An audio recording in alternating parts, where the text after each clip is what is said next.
सरकार में बैठे हुए लोग पूरी तरह से काला चश्मा नहीं लगा है, अंधे हो गए। काला चश्मा लगने के बाद तो कभी कभी उतार के कोई देख लेता है, लेकिन पूरी तरह से ईपीएफओ के सदस्यों के प्रति पूरी तरह से अंधी हो गई है सरकार। उस अंधी और बहरी सरकार को जगाने के लिए अगले महीने 18 तारीख को जो आंदोलन रखा हुआ है, मैं आप सबसे अपील करूंगा, अपने स्वास्थ्य और अपनी जेब का हिसाब देखते हुए आने का प्रयास करें। जय हिंद, जय भारत। अभी गौड़ साहब ने जो बताया कि 4/11/22 का निर्णय हवा में नहीं आया, बहुत लंबा संघर्ष हुआ। 65 संस्थाएं थी जिन्होंने सुप्रीम कोर्ट में लड़ाई लड़ी। हमारी भी एक संस्था थी, नेशनल कन्फेडरेशन ऑफ रिटायरीज, जिसने 2.25 करोड़ रुपया खर्च किया और अब सिर्फ 35 लाख रुपए संस्था के पास बचा है दिल्ली में। और आप लोग कल्पना नहीं कर सकते कि न्याय कितना महंगा है। तो मैं अगले वक्ता के रूप में हमारी समिति के सचिव और अरेरा खेलकूद अकादमी के सचिव भाई हेमंत कपूर, जो आज की तारीख में उनके कई बच्चे भारतीय टीम में दस्तक दे रहे हैं, कुछ खेल भी रहे हैं, उनसे अनुरोध करूंगा कि आज की बैठक को संबोधित करने की कृपा करें। साथ ही हेमंत कपूर।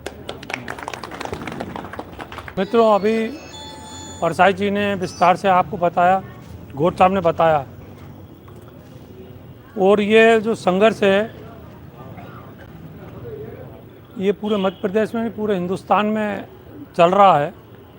और ये प्रसन्नता की बात है कि जो करंट मध्य प्रदेश से शुरू हुआ था। पहला जो 2014 में हम लोगों ने जंतर मंतर पर प्रदर्शन किया, उस समय सब लोग संगठित हुए और जो बनरेगा वन पेंशन आपके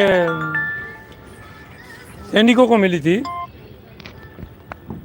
उसी समय ये निर्णय हुआ था। जब वो लोग हड़ताल पे थे तभी निर्णय हुआ था।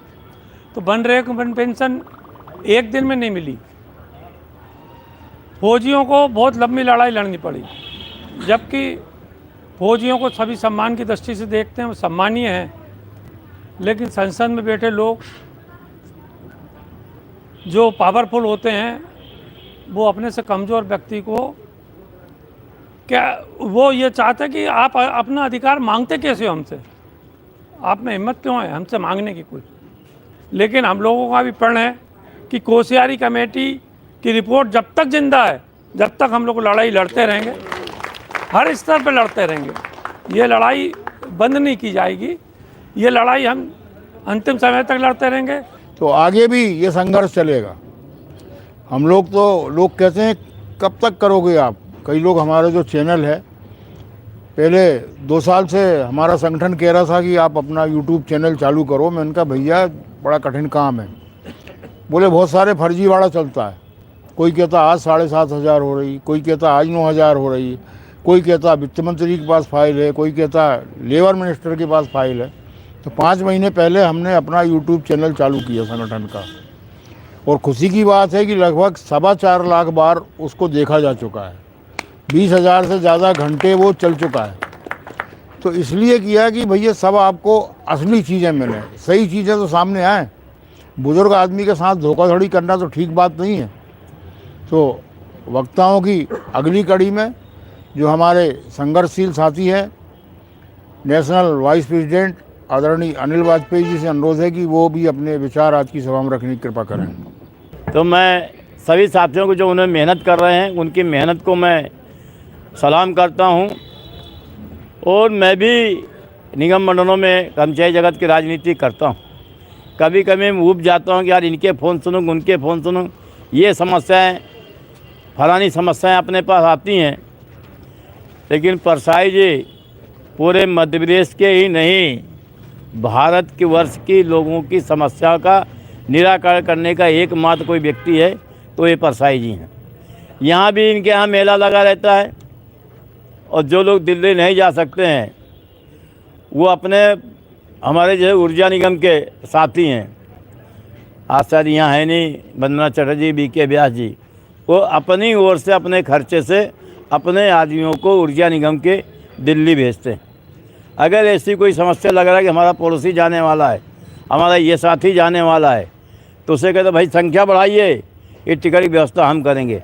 ऐसा भी आप लोग अगर सहयोग कर सकते हैं उनकी आवश्यक रूप से मदद करें और जैसे कि दिल्ली वो जा सकें।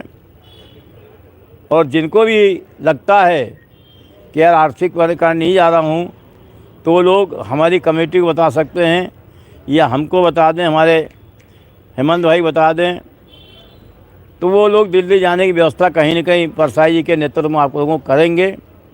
साथ ही रमेश राठौर संविदा अधिकारी कर्मचारी महासंघ के अध्यक्ष हैं, उनसे अनुरोध है कि आज की अपनी सभा में बात रखने की कृपा करें।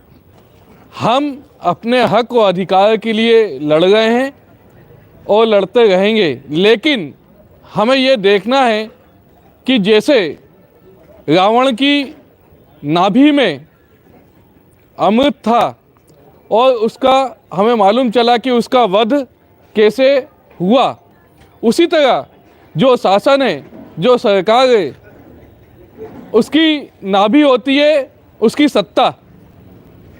उस सत्ता को जिस दिन हम चोट पहुंचाने लगेंगे, उस दिन हमारे हक और अधिकार हमारे पास पहुंच जाएंगे। आज 10 करोड़ हमारी जनसंख्या है। जैसे हमारे बड़े भाई आदरणीय परसाई जी ने बताया कि 10 करोड़ लोग ईपीएफ पेंशन के सदस्य हैं। यदि वो हम सब आपस में मजबूत हो जाएं और एक प्रण कर लें, यदि हमें पेंशन नहीं तो तुम्हारी भी सत्ता नहीं, ये पूरे देश के अंदर यदि हम फैला दें, हमें किसी शासन व्यवस्था से मतलब नहीं है, हमें हमारे हक और अधिकार और हमारे पेट से मतलब है। शासन व्यवस्था किसी की भी हो सकती है।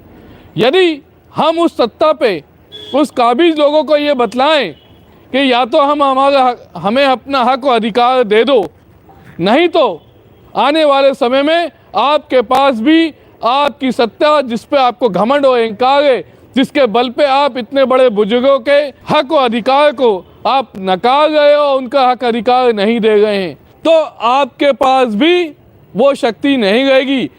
दूसरे साथी भी हैं, साथी अशोक शर्मा पूर्व पार्षद हैं और हमेशा इस संघर्ष में साथ रहे हैं। उनसे अनुरोध है कि आज की सभा को संबोधित करने की कृपा करें। साथी अशोक शर्मा।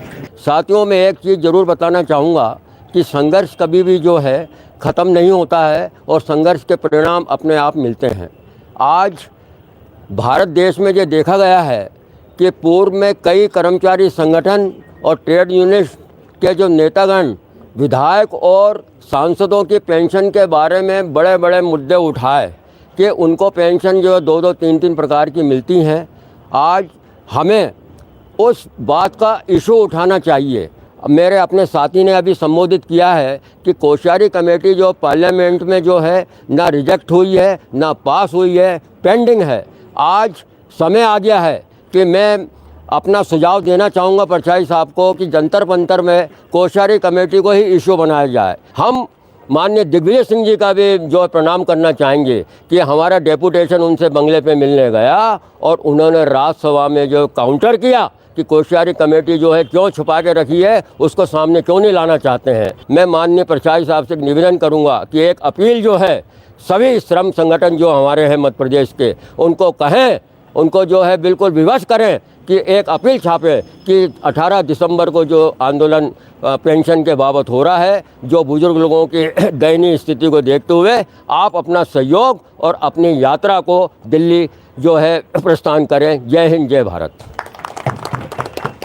बीएसपीएल से 2 बार सांसद रहे साथी महेश मालवीय जी से अनुरोध है कि पार्षद रहे, उनसे अनुरोध है कि हमारे साथियों को संबोधित करने की कृपा करें। जब हम वर्धा गए, वहाँ एक पाटिल साहब 84 साल 84 ईयर, उनको 800 रुपये पेंशन मिल रही। बता रहे थे कि बच्चे की मेहरबानी हो जाती है तो मालवीय साहब खाने को मिल जाता, नहीं तो बस जैसे तैसे जीवन कट रहा। ये बात क्या प्रधानमंत्री जी को नहीं मालूम?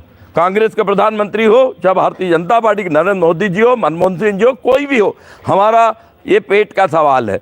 उनको सोचना चाहिए कि जब आप 80 करोड़ को फ्री में दे रहे हो, तो यहाँ तो हमने 40 साल 35 साल 38 साल देश की सेवा की और उसके बदले मांग रहे हैं हम, कोई फ्री में भीख नहीं मांग रहे हैं।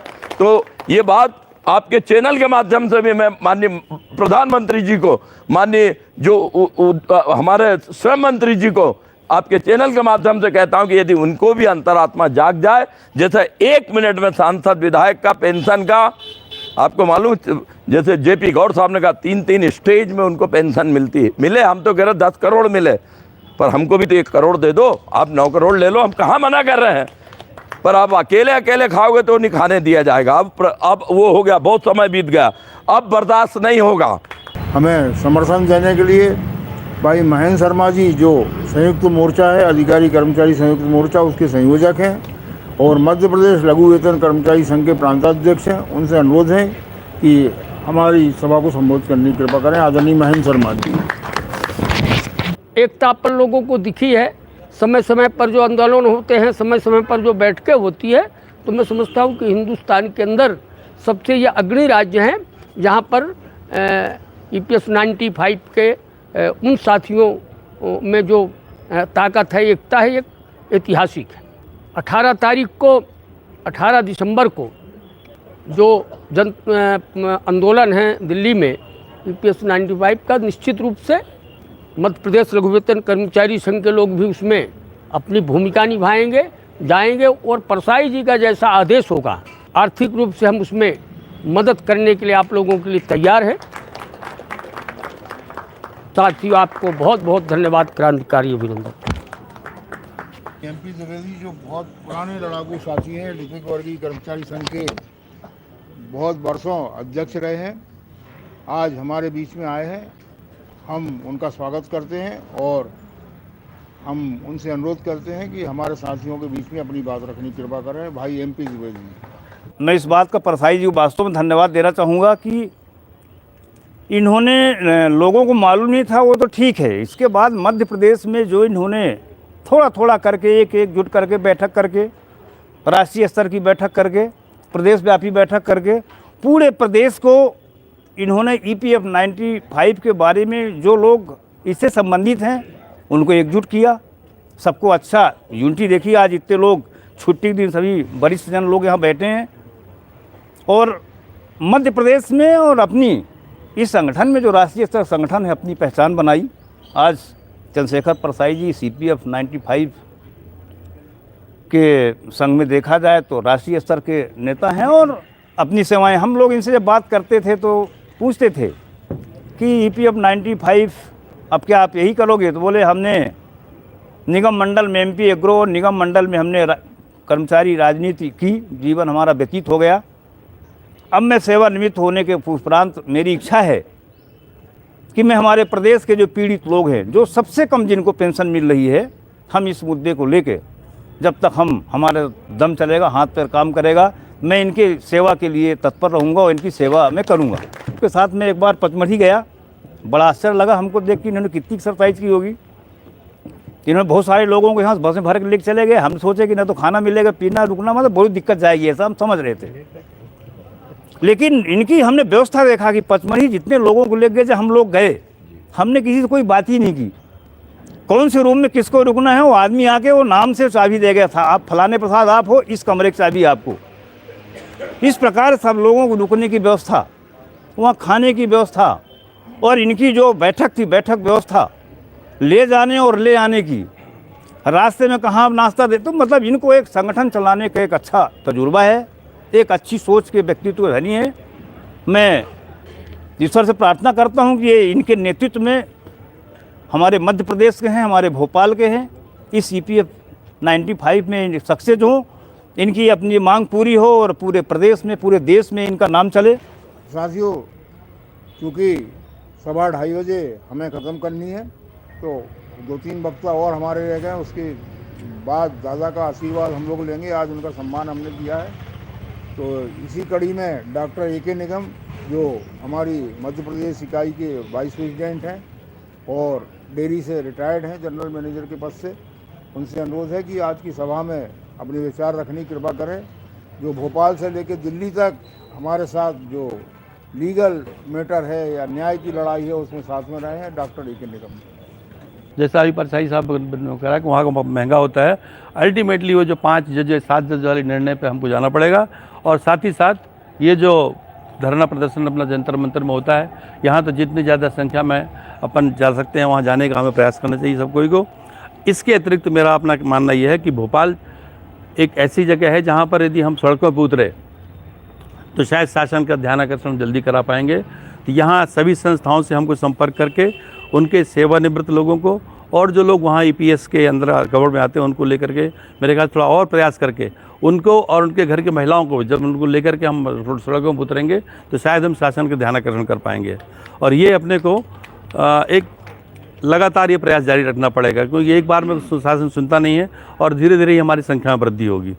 यही कह करके और मैं अपनी वाणी को विराम देता हूँ। Thank you. मंच से जो प्रस्ताव आया, मैं उस प्रस्ताव का समर्थन करता हूं कि जो स्वयं नहीं जा सकते हैं किसी कारण से, शारीरिक व्यवस्था के कारण से या समय अभाव में, तो वो अपने अपने क्षेत्र के, अपने अपने विभाग के, अपने अपने जान पहचान के लोगों को अपने प्रतिनिधि के रूप में वहाँ निश्चित रूप से भेजें। और मूल आज बैठक का जो सार है वो यही है कि हमें जंतर मंतर पर 18 दिसंबर को उपस्थित होना है और सरकार को और सरकार के नुमाइंदों को ये दिखाना है कि केवल सरकारें मतदानों के साथ तो बनती है, लेकिन इस देश में, प्रदेश में जो संख्या वृद्धजनों की है, पेंशन भोगियों की है, वो पूरे देश में लगभग 10 करोड़ की है। और 10 करोड़ लोगों से अगर एक परिवार में 5 व्यक्ति भी जुड़ा तो 50-60 करोड़ लोग होते हैं। और 50-60 करोड़ लोगों की जो संख्या है, मतदान जो होता है, सरकारें जो बनती है, उसका हम 50% से ऊपर हैं।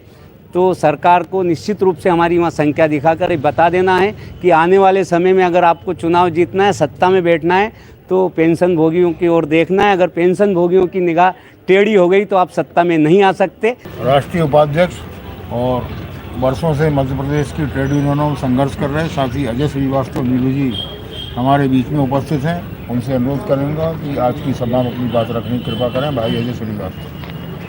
हमारे पूर्व वक्ताओं ने जो बात कही है, मैं उस पर अपने हस्ताक्षर करता हूं। जो सुझाव दिए हैं वास्तव में बहुत अमूल्य सुझाव हैं और मैं समझता हूं कि बीच बीच में परसाई जी ने ऐसी कोई चीज़ ही नहीं छोड़ी होगी कि जो आपको मैं कुछ बोलूं उससे हट के। साथियों, इनके हौसले को सलाम करता हूं और किसी ने सही कहा है, मंजिलें उनको मिलती हैं जिनके सपनों में जान होती है। पंखों से कुछ नहीं होता, हौसलों में उड़ान होती है। साथियों, मुझे वो दिन भी याद है कि जब हम यहाँ बैठते थे परसाई जी के ऑफिस में और जब ये बात होती थी तो थोड़ा सा अजीब सा लगता था कि यार ये क्या होगा, मतलब एक अविश्वसनीय बात लगती थी। और हम कभी व्यंग में भी बोलते थे, कहाँ पीछे पड़ गए भैया तुम, अपने निगम मंडल का बहुत काम है वो करो और अपन देखें। पर इनको एक जुनून था। वो नागपुर की यात्रा के दौरान कुछ ज़्यादा इनको, मतलब हमारे उस साथी को सलाम करता हूँ, मैं नाम भूल रहा हूँ, अपने ही थे, डोंगरे जी, और उन्होंने परसाई जी को जो चाबी भरी और उसके बाद से ऐसे रिचार्ज हुए कि इनकी ऊर्जा बढ़ती जा रही है। और मैं तो ईश्वर से यही कामना करता हूँ कि आपकी लड़ाई जिस तरीके से दिन प्रतिदिन आप ऊर्जावान होते जा रहे हैं, ईश्वर इनको इतनी शक्ति दे कि हम सभी को जो यहाँ पे बैठे हुए हैं, हर एक को इस बात की आशा है कि हमें न्याय मिलेगा और उस न्याय को दिलाने में आप उतने ही ऊर्जावान होते रहें। हम आपके लिए निश्चित रूप से यहाँ बैठे हैं तो कंधे से कंधा मिलाकर चलेंगे। लड़ाई का पैटर्न बदलना पड़ेगा, तब तो मैं समझता हूँ कि आने वाले समय में हमें कुछ ना कुछ सकारात्मक हमारा न्याय मिलेगा। और मैं फिर एक बार कहना चाहता हूँ कि जैसा जैसा निर्णय हो हम उसको शिरोधार रखते हैं और हमारे साथी हैं, हमारे भाई हैं, और जो जैसा आदेश करेंगे। हम तो निगम मंडल के साथी वाजपेयी जी हमारे बैठे हुए हैं, हमारे साथी श्याम सुंदर जी बैठे हैं, या राय साहब बैठे हैं, हमारे रमेश भाई बैठे हैं। हम कभी अपने आप को किसी भी हमारे साथी ने बोल दिया तो हम उसका अक्षरता पालन करेंगे। मैं अपनी वाणी को विराम देता हूँ। परसाई जी को बहुत धन्यवाद देता हूँ कि आपने एक बार नई फिर से अलग जगाई है और निश्चित रूप से हमारी विजय होगी। बहुत बहुत धन्यवाद साथियों। उषा मालवीय जी से अनुरोध है कि आज की सभा अपनी बात रखने की कृपा करें। इतने दिनों से, इतने सालों से हम जो लड़ाई लड़ रहे हैं, इसमें हम लोग इसलिए लड़ रहे हैं कि हमारा ही पैसा और हम ही लोग लेने के लिए लड़ रहे हैं। शासन तक आज बात नहीं पहुंच पाई, मोदी जी तक आज बात पहुंच नहीं पाई, जबकि है ना सारे संचार व्यवस्था सब कुछ जब वो देखते हैं, विदेशों तक घूम के आते हैं, सारा कुछ करते हैं, उसके बाद भी हम लोगों की बात क्यों नहीं समझ पा रहे हैं वो। ये हम लोगों की इतनी लड़ाई लड़ने के बाद, और आज भी हम संघर्षरत हैं, आगे भी रहेंगे। बस एक हमारा संकल्प है कि हम अपनी पेंशन लेके रहेंगे। अजय भाई ने जो बोला, रणनीति में बदलाव करेंगे और मैं दादा से अनुरोध करूंगा कि आज की सभा में अपने विचार रखें, उसके बाद आप सब लोग भोजन करेंगे। दादा, ऐसा आदमी मिला है कि जो इस आंदोलन को गति दे के आज पूरे मध्य प्रदेश में क्या पूरे हिंदुस्तान में ले गया है। और मैं तो आप सबसे एक ही निवेदन करूंगा कि आप सब परसाई जी को अपना सहयोग प्रदान करें और जो कोशिश है दिल्ली जाने की उसमें आप नहीं जा सकें तो किसी दूसरे व्यक्ति को भेजें, तो जिससे जो है ना आप लोगों ने सबने मेरा सम्मान किया, इससे मैं अभिभूत हूँ और आप लोगों को बहुत बहुत धन्यवाद देता हूँ। करो यूनियन के महामंत्री साथी जेपीएस परमार से अनुरोध है कि वो सभा में वो अपना आभार व्यक्त करने की कृपा करें। साथी जेपीएस परमार जो इस आंदोलन में बहुत वर्षों से लगे हुए। सीहोर से पधारे हमारे आदरणीय उपाध्याय जी, महेश मालवीय जी, अजय श्रीवास्तव जी, श्री वाजपेयी जी, जेपी गौड़ साहब, शर्मा जी, महेंद्र शर्मा जी, श्याम सुंदर शर्मा जी, निगम साहब और मेरे सभी सम्मानित साथियों, आज की सभा में आप सभी लोग पधारे, इसलिए समिति आपका बहुत बहुत आभार व्यक्त करती है। धन्यवाद। कि लोगों ने कहा कि भाई ऐसा क्यों चुनते हो आप? हमें क्या है कि जब संसद का सत्र चलता है उसी बीच में आंदोलन का निर्णय लेना पड़ता है, और अब तो सत्र ऐसा है कि 5 दिन चला, 7 दिन चला, 10 दिन चला, कोई भरोसा नहीं। तो इसलिए 18 दिसंबर का निर्णय लिया गया है। तो आज के जो भी निर्णय आज की सभा में हुए हैं उन सबको आगे चल के संगठन उनका पालन करेगा। साथियों, जब तक सभा संपूर्ण नहीं होती तब तक उसमें नारे नहीं लगे। अजय भाई, मैं कह रहा हूँ जब तक सभा संपन्न नहीं होती जब तक उसके नारे नहीं। इंकलाब जिंदाबाद, जिंदाबाद, जिंदाबाद, जिंदाबाद, जिंदाबाद, जिंदाबाद, जिंदाबाद, इंकलाब जिंदाबाद, जिंदाबाद, जिंदाबाद, EPS 95 जिंदाबाद, जिंदाबाद, जिंदाबाद, EPS 95 जिंदाबाद, जिंदाबाद, जिंदाबाद, EPS 95 जिंदाबाद, जिंदाबाद, जिंदाबाद, हायर पेंशन लेके रहेंगे, लेके रहेंगे, लेके रहेंगे, हायर पेंशन लेके रहेंगे, लेके रहेंगे, लेके रहेंगे, मिनिमम पेंशन लेके रहेंगे, लेके रहेंगे, लेके रहेंगे, मिनिमम पेंशन लेके रहेंगे, लेके रहेंगे, लेके रहेंगे, होशियारी कमेटी लेके रहेंगे, लेके रहेंगे, लेके रहेंगे, होशियारी कमेटी लेके रहेंगे, लेके रहेंगे, लेके रहेंगे, इंकलाब जिंदाबाद, जिंदाबाद, जिंदाबाद, इंकलाब जिंदाबाद, जिंदाबाद, जिंदाबाद, इंकलाब जिंदाबाद, जिंदाबाद, जिंदाबाद। धन्यवाद।